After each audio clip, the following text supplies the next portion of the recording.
What a great day to be here in this incredible facility. I'm Tim Houston, the Premier of Nova Scotia. How can it be easier to sell in another country than another province? It's absolutely ridiculous. I have a medical device company back home that says they would love to sell across Canada, but they don't have the time or energy to deal with the painful nuances of 13 different jurisdictions. In the US, they deal with one for the whole country. So stop and think about that. It's easier to sell in another country than in another province or territory. And we've all shaken our heads at this. We've talked about how silly it is, but nothing has changed. Well, it's time for things to change. It's time to protect Canadian companies by opening access to all 40 million Canadian consumers. Folks, there is no provincial or territorial government in this country that would put their citizens at risk. Could a meat pizza in Nova Scotia really be safe for Nova Scotians but not Ontarians? We've made laws and barriers that actually suggest that a frozen meat pizza made in Nova Scotia is safe for Nova Scotians but not Ontarians. Give me a break. I trust every province, and I trust the standard they set for licensing, certification, or for any goods. I believe that what's good enough for Ontario is good enough for Nova Scotia and vice versa. And Premier Ford agrees with me. He said, let's stop nitpicking and let's fix this. And this is why this guy is loved so much. I'm so proud to be here today with Premier Ford. Premier Ford is an incredible person. He cares about people. He cares about moving things forward. He wants people to have every opportunity and to succeed. And I cannot say strongly enough the confidence I have in Doug and his entire team. He always focuses on the big picture. There is no one I would rather start this process with than the man that's standing right here beside me in Doug Ford. We're getting the ball rolling to get rid of the foolishness that has held back companies from growing and creating good jobs. And today, together, we will take the first meaningful step to eviscerate internal provincial trade barriers. I can tell you that when I get home to my legislature in Nova Scotia, I will table the Free Trade and Mobility Within Canada Act, or as I like to call it, the Good Enough for Canadians, then Good Enough for Canadians Act. And this bill will set in legislation that any goods approved in any province or territory can be sold in Nova Scotia without any further testing, red tape, or foolishness. And the same thing for service providers. If you're a roofer, or a healthcare worker, a teacher, you name it, good enough for Ontario, Alberta, BC, on and on and on, that it's good enough for Nova Scotia. And why? Because I trust the other provinces and territories to have stringent requirements for their professionals and service providers. So if you're in another province and you're in good standing with your association, you can come to Nova Scotia and make it happen. This lifting of restrictions will apply to any province that passes the same or similar legislation. Folks, it's a two-way street. And my message to other provinces and territories is do your part, and we will do ours. And of course, Doug Ford has answered the call. He said only 4 words: let's get it done. We're on this road together, and I encourage everyone else to join us. If everyone gets on board, when you go to the store, the best, most affordable option will always be the Canadian option. We're talking about this. We're talking about the need to connect our entire country from one end to the other, to make life just a little bit easier and more affordable for Nova Scotians, Ontarians, and for every single Canadian, which is why I also want to make it clear that connecting Canadians means also connecting Canada via a pipeline from west to east, so that we in the Maritimes and Atlantic Canada no longer have to rely on the U.S. for energy. We can get it from our friends in Alberta, we can get it from our friends in the west, from other parts of Canada, I urge industry and governments alike to get on board with that concept as well, whether it's energy, goods, or services. Let's bring down the barriers between provinces for a true Team Canada approach. And I can't leave this moment without saying, on this day, go Canada, go. Now, ladies and gentlemen, without further ado, a man who needs no introduction, my friend, the one we all know and love, Premier Doug Ford. Appreciate it, man. Thank you.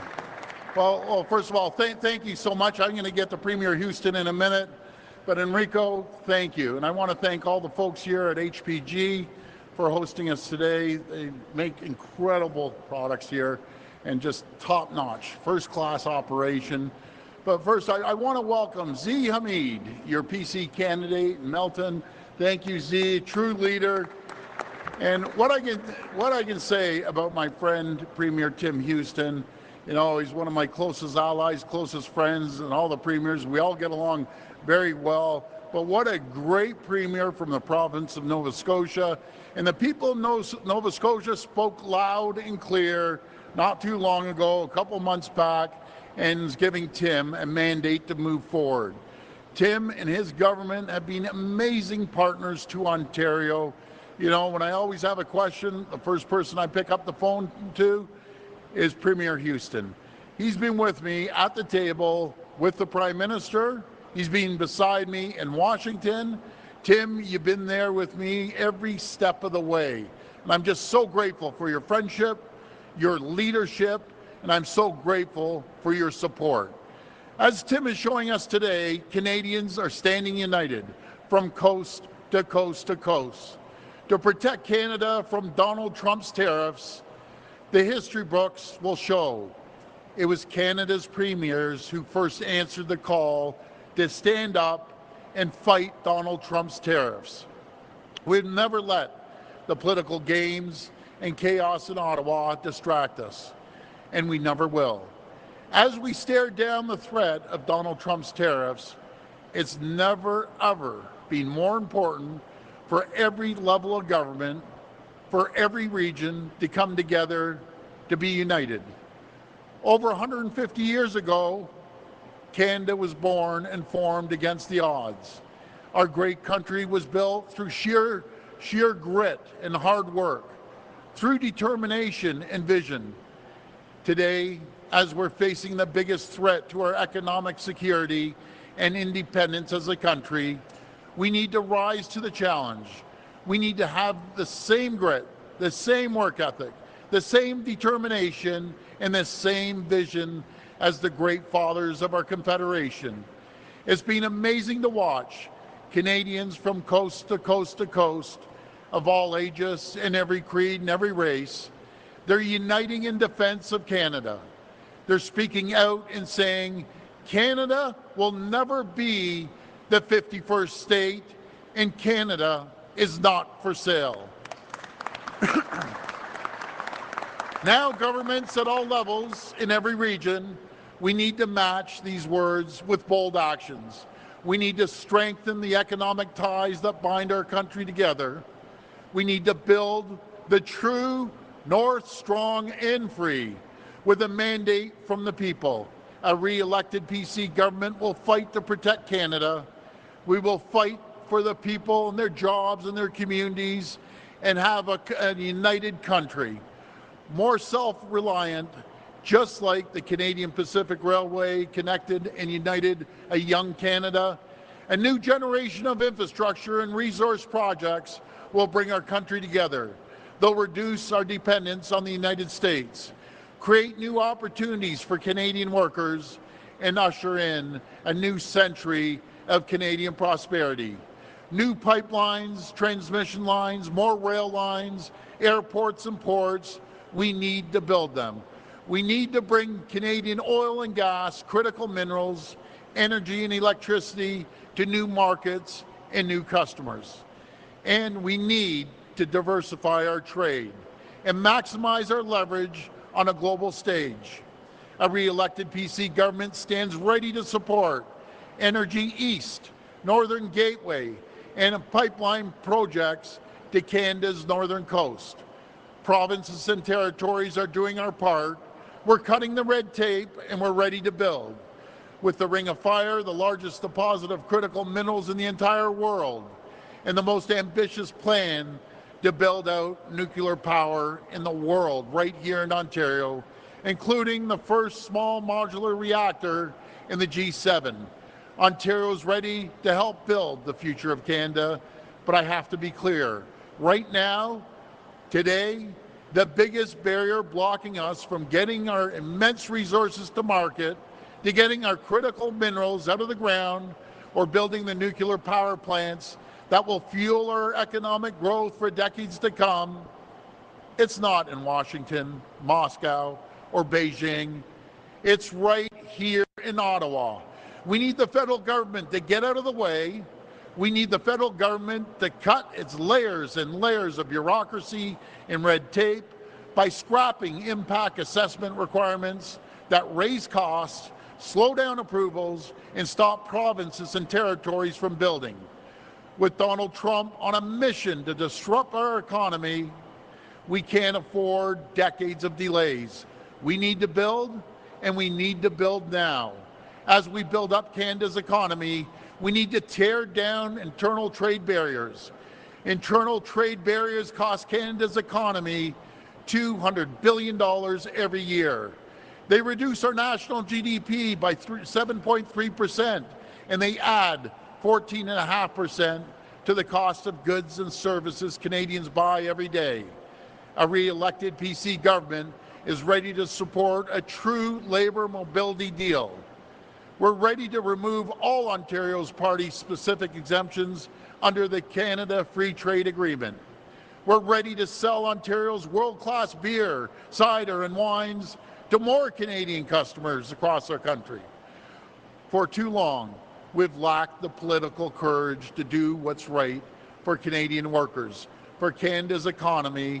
With great partners like Premier Houston, that ends now. Together, we're going to lead by example, we're going to deliver free trade within Canada, and we're going to continue pressing the federal government to invest in more Canada's military to meet and exceed our NATO commitments. It's the right thing to do to protect Canada. It's the right thing to do to create jobs. Ontario stands ready to do our part with targeted supports for strategic sectors like shipbuilding. Friends, Donald Trump thinks he can break the Canadian spirit. He thinks he can pit region against region. I can tell you, he's 100% wrong. He's underestimated us as Canadians. He underestimates the resilience of the Canadian people. Together, we're going to get through this stronger and more united than ever before. Together, we're going to protect Canada. We're going to protect Ontario. I want to thank you, and may God bless the people of Ontario. Thank you. We will now open the floor for questions from the media. Please come to the mic and state your name and outlet. Just some reminder, it's one question and one follow-up. First question. Oh, Colin, I brought you a treat today. Premier Houston. Okay, thank you very much. Mr. Ford, there's a lot of reporters here today, so we're hoping that you're not going to limit it to just 6 reporters. After your meeting in Washington last week, one of the individuals who you had met with, James Blair, the Deputy Chief of Staff in the White House, appeared to ridicule the Premier, suggesting that the White House never agreed that Canada would not be the 51st state. You came out of that meeting calling it constructive. How was that, in your view, constructive? Well, I'll tell you one thing. I think I've been pretty clear when I was down there and here. Canada will never, ever be the 51st state, and Canada is not for sale, and it will never be for sale. Sorry, I didn't get an answer to that question about how that was constructed. Well, I was very clear that Canada will never be the 51st state, and I've told that to Americans, politicians, and everyone down there. Okay. And I think they realize that. You've also talked a lot about giving Americans more resources from Ontario and Canada. I'm wondering if you're concerned about doing business with an administration that now wants to annex Canada, annex Greenland, annex the Panama Canal and Gaza, and is now appearing to blame Ukraine for the war in Ukraine. Why should Ontario help that administration? Well, first of all, I can tell you that over 75% of our jobs rely on free trade with the United States, but we're going to diversify our trade across the world like we have been for the last 7 years. We've seen $70 billion of investment coming in from all over the world, no matter if it's Germany with Volkswagen or you see the Honda expansion through Japan, and the list keeps going on and on and on. But we're going to make sure we diversify, focus as well on the 51 countries we have tariff-free deals with, and we're going to continue working. Hi, Mr. Ford. Jack Howen from the Trillium. Hi, Jack. Oria gave your party a pretty scathing report card, noting that the PCs, unlike other parties, have not promised to end exclusionary zoning, fully limit development charges, do commercial to residential conversions. On paper, doesn't your party seem like the choice for NIMBYs? Well, I wouldn't say that at all. We've cut more red tape, more regulations. We've went out there and encouraged the DCs to do half. But guess what? A few of them have stood up now. Carolyn Parish, and thank God we have Mayor Carolyn Parish in Mississauga. So for the first time, they're actually going to see growth. Under Bonnie Crombie, Mississauga actually shrunk. But we're going to see growth there. We're going to make sure that we see growth in Vaughan and other regions across the area. We've invested close to $3 billion on infrastructure, freeing up opportunities for them to build. We've given strong mayor powers to mayors in large cities right across the province. And Oria, they've always been a big supporter. So we're going to continue going out and making sure that we build new homes and have opportunities as well for all our real estate folks. I'm wondering if you can explain why your public disclosures show that you're owed money by the family's label-making business and a family holding company. Well, I don't discuss our private finances like anyone. I'm here to work for the people, and I'm going to continue working for the people, building Ontario, building Canada, and fighting against Donald Trump's tariffs. Good morning, Allison Jones with the Canadian Press. Hi, Allison. How are you? I'm great. How are you? Good. Good. I wanted to ask about your death penalty comments. I know the story came out about a week ago, but it's been a while since we've seen you on the campaign trail. Your team said that your comments about send him right to Sparky were a poor taste joke, but listening to the audio, it didn't really sound like you were joking. Were you serious, and what did you mean by saying the provinces should take over parts of the criminal code? Well, first of all, you know it was a joke, and the 1,200 people in the room knew it was a joke. But in saying that, do you know what my frustration is? And everyone's frustration behind me too, is if their door gets kicked in, someone puts a gun to their head, threatens their family, steals their car, terrorizes neighborhoods. We're done with that. We're done with weak-kneed liberal JPs, justices of the peace, and judges, letting people out, not once, not twice, not 3, 4, 5 times, but 8 times. And guess what they do? They go back and commit the crimes. Do you know who this frustrates more than anyone? Our great police officers that protect our communities, that put their lives on the line every single day. They get in the back of the car, if we're lucky to arrest them, first of all, they get in the back of the car, and then they start getting mouthy with our police officers saying, you can't do anything because I'll be out by the time you start the shift again. And guess what? They're out before they start the shift again. I could ask every single person behind me, do they support our police? Do they support being tough on crime when someone breaks into your house, kicks your door in, and harasses neighborhoods and terrorizes them? Every single person would say we need to be tough on crime and we can't let the criminals back out on the streets.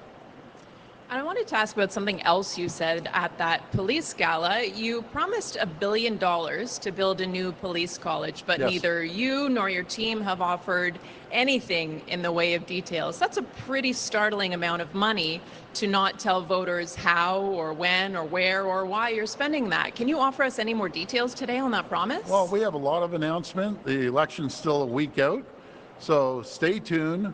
But we've graduated more police officers than any government in the history of this province. We've allocated over 2,000 police officers to the college, and we're paying for their schooling as well, just like we're paying for nurses and nurse practitioners and doctors if they work in primary care. We're making sure we're building for the future. We're building to protect our communities, and we have great police officers across this province. And we're going to build them a beautiful college that they can be trained properly. That college is as old as Moses. And until you've ever been in there, I don't think you've been in there, but maybe one day you should drive up there and take a look around and see the conditions they have to train our great police officers.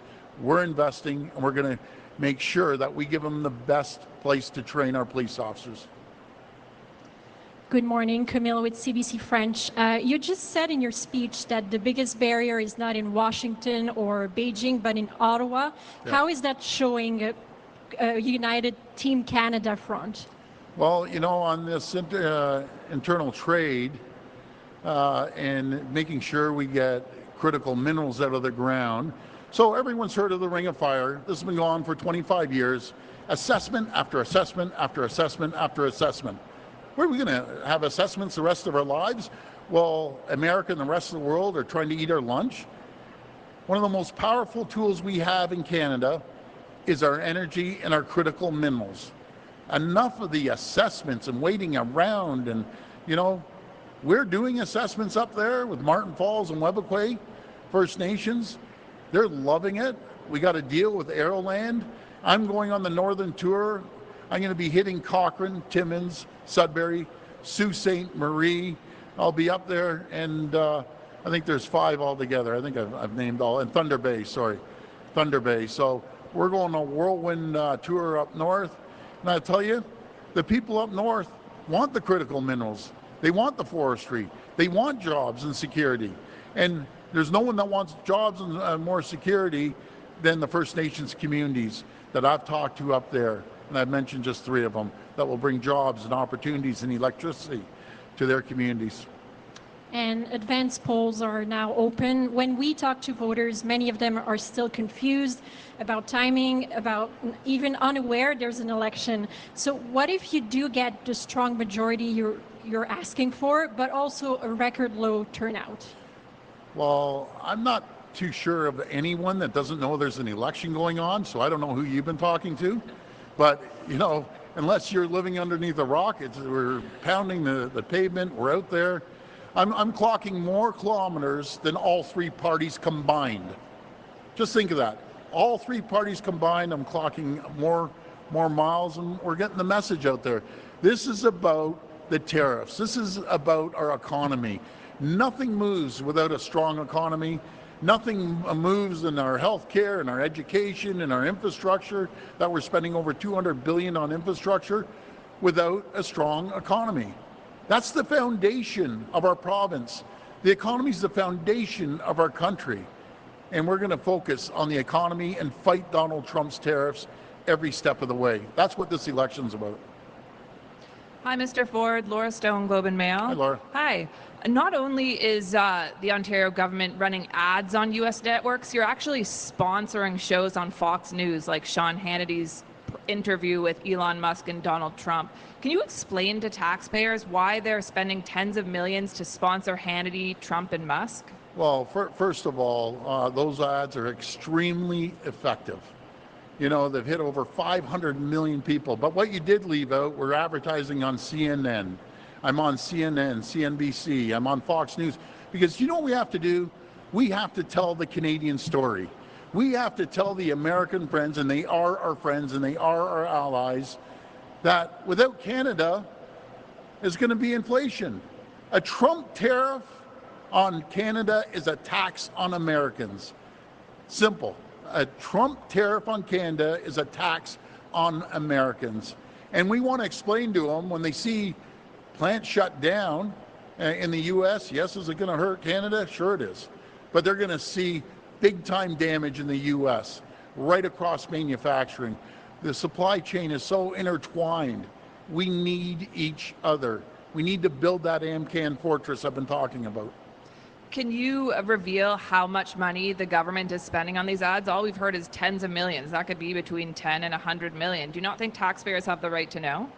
Well, the taxpayers have the right to know everything, and it's always transparent, and it can always be FOI'd. I can't give you an exact figure, but I've never had a bigger bang for our buck when we're in a fight for our lives, when we're in a fight for the people's jobs behind me. to get the message out that we're close allies. And by the way, that ad is probably the best one I've ever seen in my life. And I've even heard it from the media. It's a good ad. So we're going to keep fighting. We're going to fight tooth and nail and make sure we protect families, protect jobs, protect the economy, protect businesses and communities. That's what we're going to do. Hi, Mr. Ford, Mike Crawley from CBC. Hi, Mike. Question for you about the 401. Engineers are saying that at a minimum, this tunnel is going to cost $60 billion, quite possibly more. So if you win this election, are you going to take that as permission from taxpayers to spend $60 billion or more on what's probably the biggest single election promise anyone has ever made in the history of Ontario? Well, that's a great question, Mike. You know, $60 billion for 50 to 100 years, probably 100 years. Mike, it's costing us $56 billion to our economy every single year because of backlogged traffic. 400 series highways will be maxed out in 10 years. That's the difference between ourselves and the other parties. We're visionaries. We're thinking 50 years and 100 years out. We're going to make sure goods and services and people can get back and forth in a rapid fashion. The worst thing you could do as a government is stop building. And just to give you some figures, you mentioned 60 billion. Well, we're spending 28 billion on roads and bridges and highways. We're spending 70 billion on transit. So almost 2.5 times as much. We're spending $200 billion on building hospitals and schools and infrastructure all around the province. We are a party that builds. When you build infrastructure, that means jobs, good paying jobs. We're investing in skills development fund. These are staggering figures, $2.5 billion to train the people for the future jobs of our province and our country. That's what we're going to do. And want to ask you about the $200 checks. Why is it that your government sent these checks to every single person in the province, including millionaires, people who don't necessarily need the $200? And it kind of got me curious. When the check arrived for you, what did you do with it? I haven't received my check yet, so I gotta mind you, I haven't opened my mail in a few days. So what are you going to spend it on then? I'm going to donate it. I'll go to the food bank and donate it. But let's talk about that check. Folks, this is the difference for these people behind me between our government and the three parties running against us. They believe it's their money. Politicians believe that's our money. You know where it came from? It came out of their paychecks every single week for 52 weeks. People are sick and tired of being taxed to death. We've never raised a tax. The only government in recent memory that I can remember, federally, municipally, provincially, have never, ever raised a tax. Matter of fact, Mike, we've done something differently. We've put money back into people's pockets by getting rid of the tolls on the last 44 kilometers on the 407, saving $7,200. Saving tolls on the 412 and 418. Saving every time my friends behind us fill up for gas, there should be a big sign there that says the province saves you 11 cents a litre. Compared to the federal government with the worst tax ever, the carbon tax, they may put it up to 20 cents a litre. They're already at about 15, 16 cents. It's terrible. So when we saw more income come into the province, the first thing we said, that's not our money, it's the people's money. Let's give it back to the people, and that will go directly into the economy. It'll allow people to do things they might otherwise not be able to do.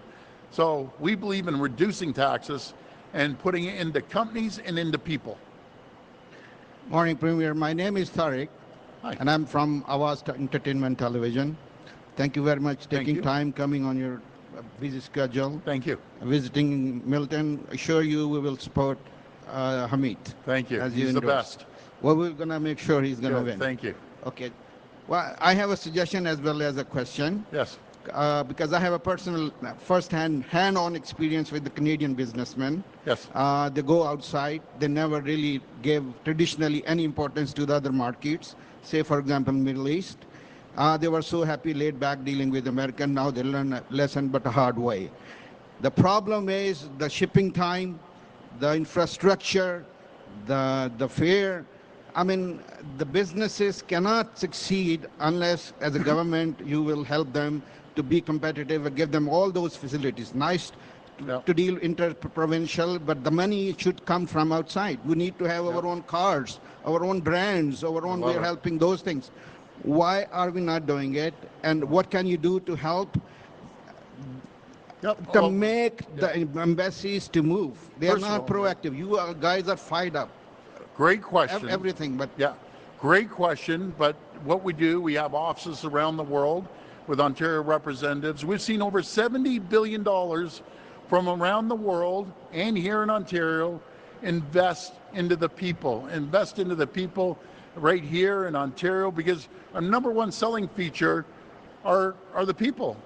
We have the most skilled people anywhere in the entire world. We're going to continue diversifying that trade across the world. But I agree 1,000%, we need to onboard as much as we can here. We can make anything here in Ontario and across the country, in Canada. We have the greatest country in the world. And I can tell you folks, what we make here, no other state, single state, can make what Ontario makes. No matter if it's the vehicles or the high tech or the ships or the boats or the helicopters and the airplanes, and I could go on and on and on. It's endless how diversified our economy is. And my follow-up question, Premier, is to you and to Mr. Hamid as well. Yes. All the funds, all the supports goes to the big media houses, but the little ones like us who are struggling are ignored. Would you kindly consider helping us to survive? We are firing people. We cannot afford them. Money is going to the people they love. They want to deal with, but they are ignoring genuine people like us with small setup, and we are almost closing down. I agree 1,000%. The mainstream media understands. Our government, as a PC government, doesn't say, here, do this, do that. I believe in the ethnic media. I think the spend, I believe, was $2 million last year, but we'll look into it, because the ethnic media plays a critical role, especially since we have 110 nationalities in Ontario, 200 languages being spoken. So I hear you loud and clear, my friend. Hi, Mr. Ford. Siobhan Moore, CTV News. Are you willing to give them a little bit of your money, Siobhan? I'm going to protect my money, if that's okay. I'm wondering what you're hoping to accomplish with your trip tomorrow to Washington to meet with governors, noting that they're going to be coming off a meeting with the U.S. president, and you were kept a little away from the inner circle of the White House in your last visit. Well, there's no plan, and there wasn't a plan to go down and meet the president himself, but the people that are in his ear on a daily basis, myself and Premier Houston are going to be down there making sure we communicate. Last time I was down there, they told me how important governors play a role in decisions that are being made. So we're going to meet the governors, we're going to meet the senators, we're going to communicate. It's going to be an in and out trip. We'll go in the morning and come back at night, but it's so important to have the presence of two Canadian premiers there. The worst thing we could do is sit back and say, let's not bother going down there. Let's not communicate with our largest trading partner. It is critical. There's three things that happen. You go down there and listen, first of all, what their concerns are. Number two, we communicate. And number three is one of the most important things you can do in business, in politics, in anything, is building relationships. Building relationships until you can call the person up on their cell phone and have a conversation to get the message right up to the president. And this is the first time, I think, in 10 days, if my count is right, that you've had an event like this, facing questions from reporters as a group. Some of your opponents have said you've been in hiding. Where have you been? Why have you not done an event like this till now? Boy, last time I checked, you guys grilled us for 90 minutes 2 days ago. I'm out in front of the people more than anyone. So, anyways, next question. I'm just out all over the province. It's non-stop, folks. 5 in the morning till midnight every single day. Thank you. This concludes today's press conference. Oh. Get calling in. No? Okay.